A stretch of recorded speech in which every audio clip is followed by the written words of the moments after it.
Um, all right. So this has been a really amazing year as far as the women's movements are concerned world over, across so many fields and so many disciplines. What with the Me Too movement and its various sort of offshoots in different contexts, different places, and these have raised so many relevant questions for our times in terms of whether it's the social structures that we're embedded in, the institutional structures that we work in, disciplinary sort of structures that we're sort of formed through, the histories that we write, that we challenge, that we make, and structures of power that we confront on an everyday basis. So in that sense, one of the issues that feminism and the women's movement has reiterated time and again is that questions of discrimination are really structural and systemic ones and need to be sort of addressed as such. I'll begin my talk today with a disclaimer that quite obviously this is not going to be a comprehensive or a representative view of all of the women in the art of India. There have been so many very important writers, curators, scholars, thinkers, many whose work we don't know about, many whose work we're in the process of excavating, and it's just going to be an impossibility to cover this in an hour's talk. And neither, is this an overview of all the artists, women artists in India. I restrict myself to exploring certain moves that are made in terms of the grammar or vocabulary of image making by looking at the works of specific women artists. So in this process, I may end up making some sweeping generalizations, but sometimes generalizations, I think, can be used to our advantage as well.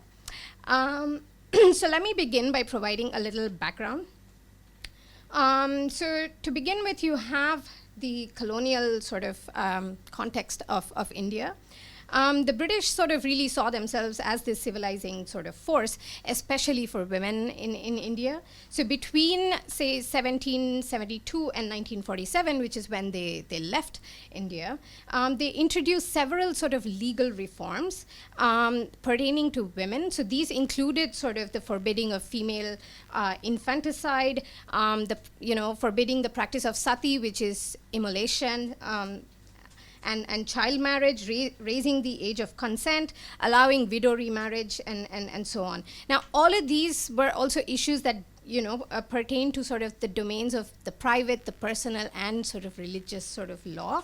And so the British had to really sort of negotiate with the upper caste male elites, especially when it came to discussing the status of women and in terms of discussing legal sort of rights in relationship to this. Now, a great many Indian sort of reformers also took part in this sort of movement, and a lot of them were men, but there have been a handful of women about whom histories have been written, whose histories we have been sort of excavating. One of the sort of most important figures there is Savitribai Phule, who was in Maharashtra and set up the first girls' school in India. Now, despite all of these attempts at reform, we might say that both sort of Victorian and upper caste sort of notions of womanhood, and these included sort of notions of chastity, innocence, passiveness, self-effacement. All of these things really coincided quite perfectly and continue to pervade the legal system and social structures in India well past British rule. Right? Now, the nationalist movement of the early 20th century, so in the struggle towards sort of Indian independence, saw the formation of women's organizations in India, so such as the All India Women's Conference and so on. And it was this nationalist movement that saw a lot of participation of women in the Indian independence struggle, resulting in sort of introduction of franchise, civic rights of women, and so on in the Indian Constitution. Now, despite sort of the massive participation of women in these kind of struggles, and these also included sort of struggles, peasant struggles, trade union struggles, struggles for the formation of states, etc., within India. What persisted was a large absence of women in the public domain with no sort of legal rights to protect, enable, or even support them. Now, all of this began to be addressed by the women's movement that began, we might say, in the mid 1970s in India, which took up questions of women's rights, whether it was about occupying public spaces, their right to work, whether it was about equal wages, or laws that would be enabling for women. So the women's movement really began to address sort of issues that were thought to belong to the private domain, and for the first time sort of began to articulate them in the public domain, right? And these included issues of, let's say, domestic abuse and violence, dowry-related deaths, widow immolation, and so on. And the women's movement, for the first time, really articulated that women's issues are not just to be seen as a problem for women, but for all of society, right? And so with the women's movement, what happened was that several sort of organizations began to be set up in cities and towns across India. And more importantly, there emerged finally a vocabulary through which one could articulate all of these issues, right? And last, in terms of, as background, I'd like to just bring up the category of the woman artist.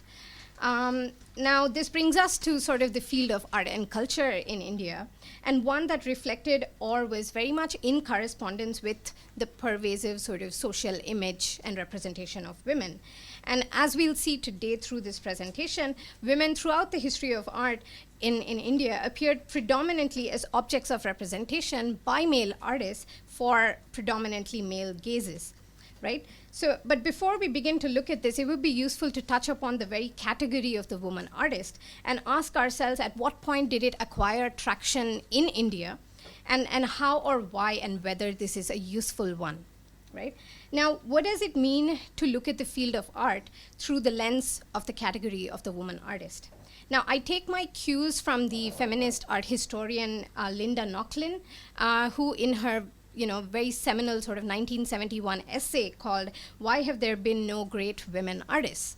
Right? And Nochlin writes that to pose this question, why have there been no great women artists, involves basically questioning what is seemingly natural, that is, the gendered nature of the term artist itself, right? Second, she writes that it's not merely a question of women artists, but it's also about the formulation of the discipline as a whole. And it's also not necessarily about finding easy answers, that is, by pointing to women artists who are as great as male artists, right? Nor is it about stating that there is some fundamental difference in the artwork made by women artists, right?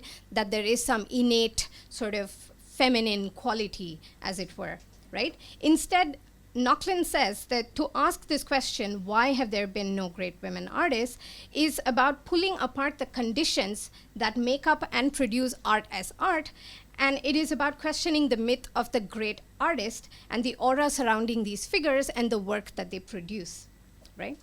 In the context of India, what's interesting is that studies have shown that it was only in the mid-1980s that the term or the category woman artist actually sort of started appearing. And it came to sort of designate the practices of artists who were women, right? But the identification but this arrival onto the scene of modern Indian art of women artists also signaled several changes. One, it was the acknowledgement of the professionalization of women artists who were previously seen as hobbyists, for whom painting was seen as vocation and so on. And this, despite there being women students in art schools, and we can take this up later in the Q&A session if we want, but the fact has been that there have been a lot of women students who have enrolled in fine arts education, and yet how many of these women students make it in their careers as professional artists is, I think, is an issue that's worth taking up, right? Second, what it signaled by the very use of the term woman artist was the very gendered nature of the term artist itself, right? Now, what made this possible in the mid-1980s in India, the appearance of this term, the woman artist? It came along with several other events, right? Parallel sort of events and movements, the women's movement in India of the 70s and 80s, feminist movements in the West, as well as sort of broader international and national sort of policies that sought to highlight the role of women in different fields.